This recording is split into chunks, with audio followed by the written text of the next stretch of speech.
Chapter 3. Croydon Airport.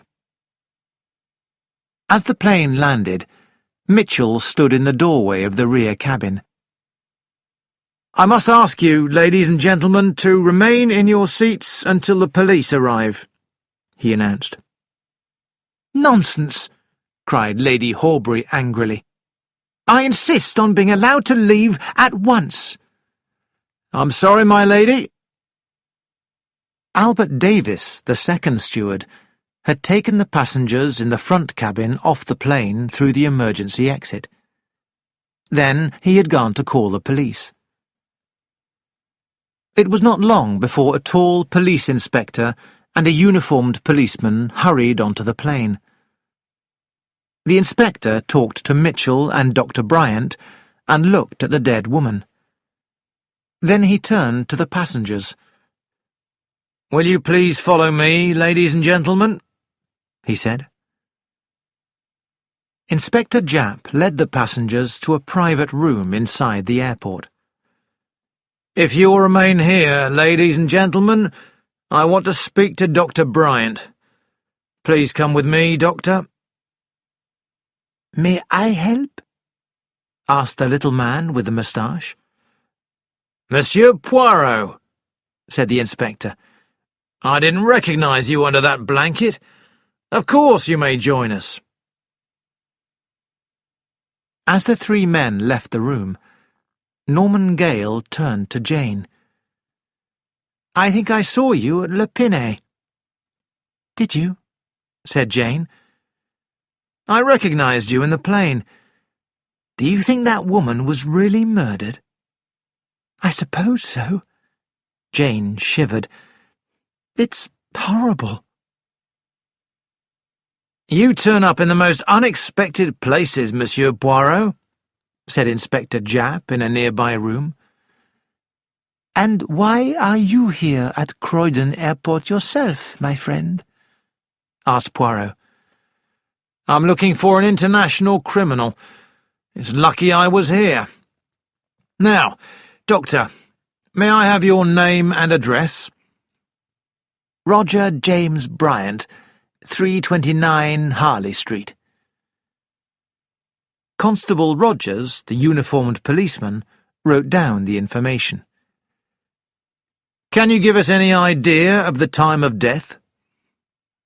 "The woman had been dead at least half an hour when I examined her, and the steward had spoken to her about an hour before." "Did you notice anything strange?" The doctor shook his head. "And I was asleep," said Poirot. He was angry with himself because he had not seen the murder happen.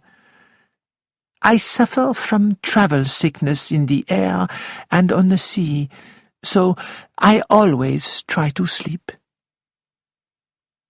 "Any idea about the cause of death, Doctor?" "I could not say at this stage." "Well, I'm afraid you will have to be searched. All the passengers will." Dr. Bryant smiled. "In case I have a blowpipe hidden in my luggage or my pocket?" Japp nodded to the constable. "Rogers will do it.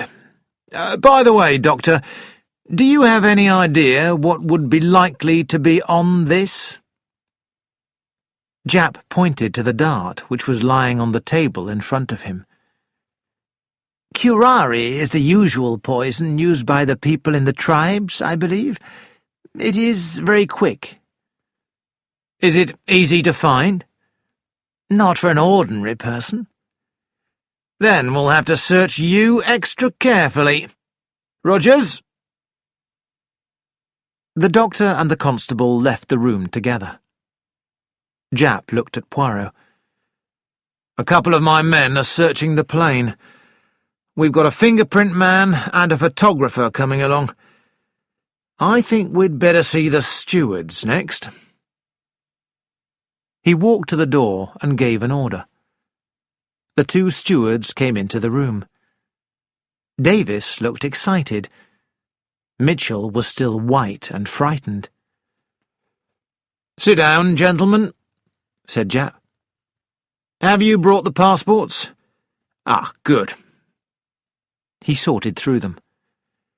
Ah, here we are.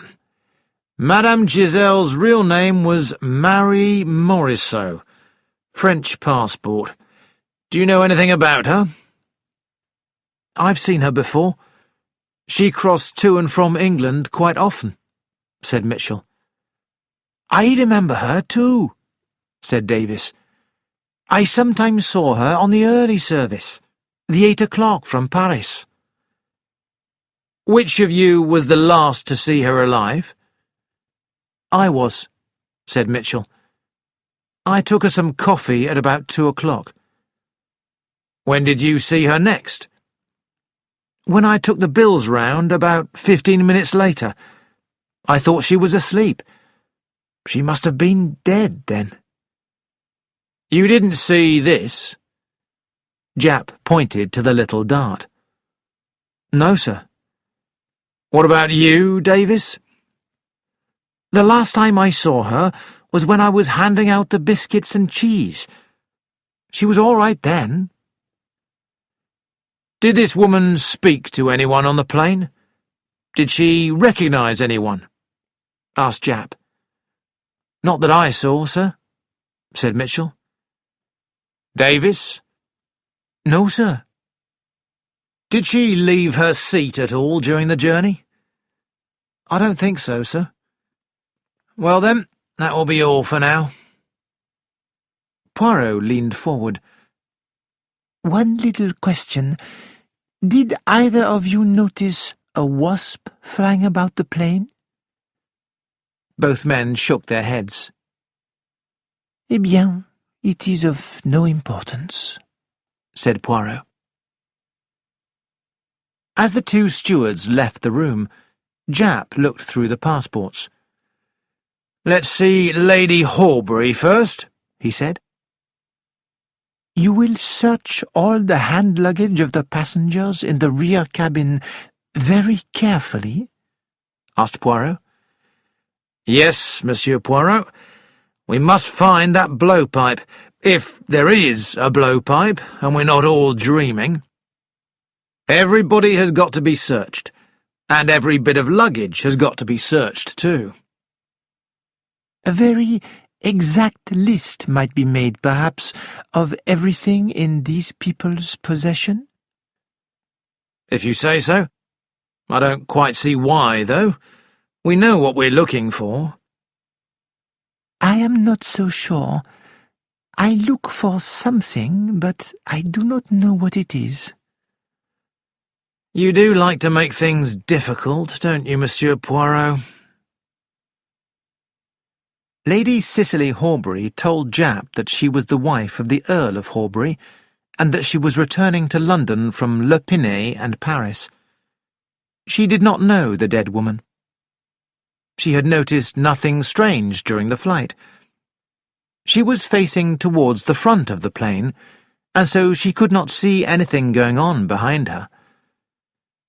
She thought that 2 men had left the cabin to go to the toilets, but she was not sure.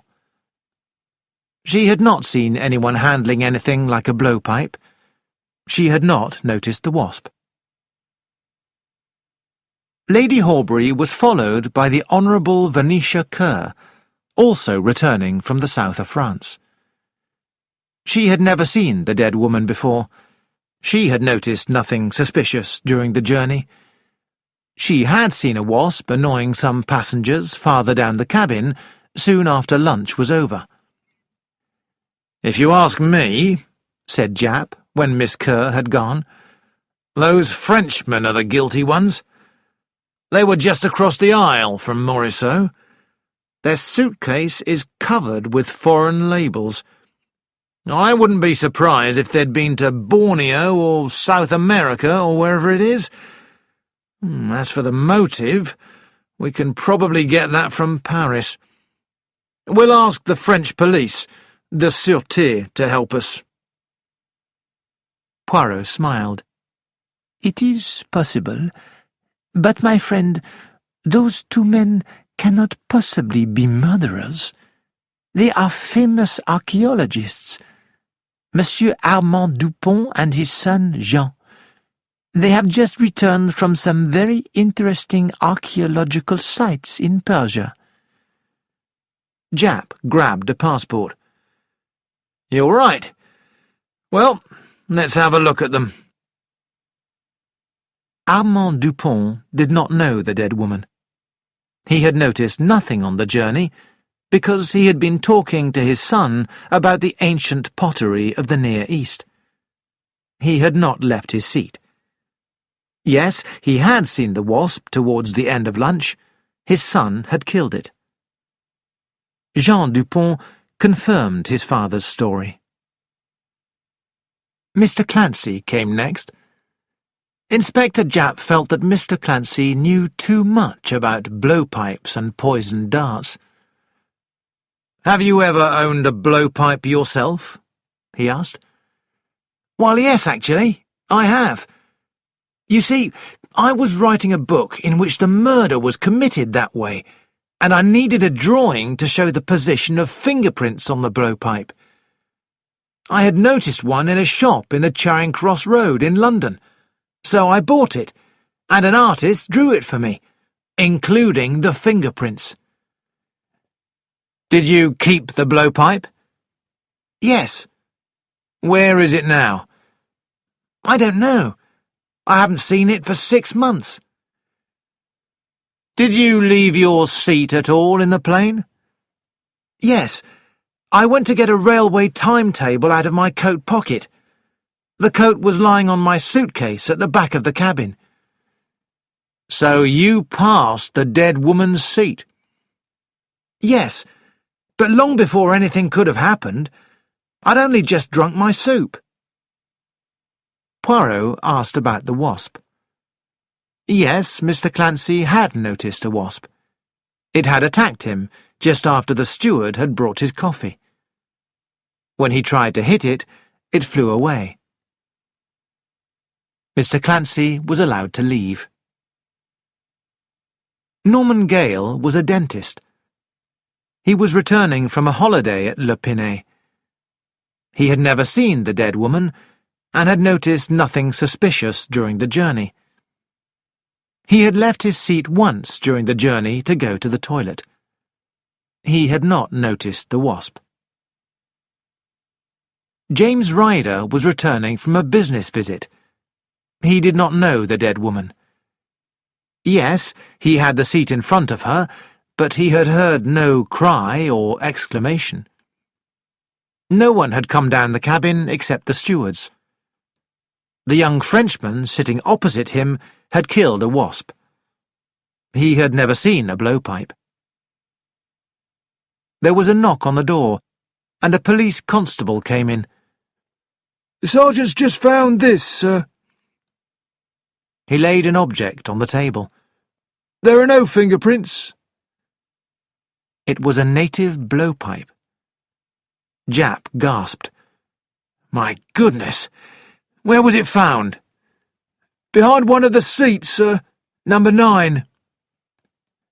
"Very entertaining," said Poirot.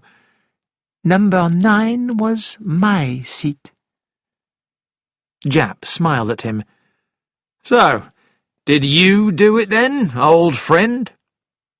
"My friend," said Poirot seriously, "when I commit a murder, it will not be with the arrow poison of the South American Indians." "Well, it was successful," said Japp. "Whoever did it. Only one girl left, Jane Grey. Let's call her in." Jane Grey worked as a hairdresser in London and was returning from a holiday in Le Pinet. She had not seen the blowpipe. She did not know the dead woman, but had noticed her at Le Bourget. "Because she was so very ugly," she said. As Jane left, Japp picked up the blowpipe again. "Where does it come from? We'll have to ask an expert. It may be Malayan or South American or African." "Look carefully, my friend," said Poirot, "and you will notice the remains of a torn-off price ticket. I think that this pipe was bought in a shop."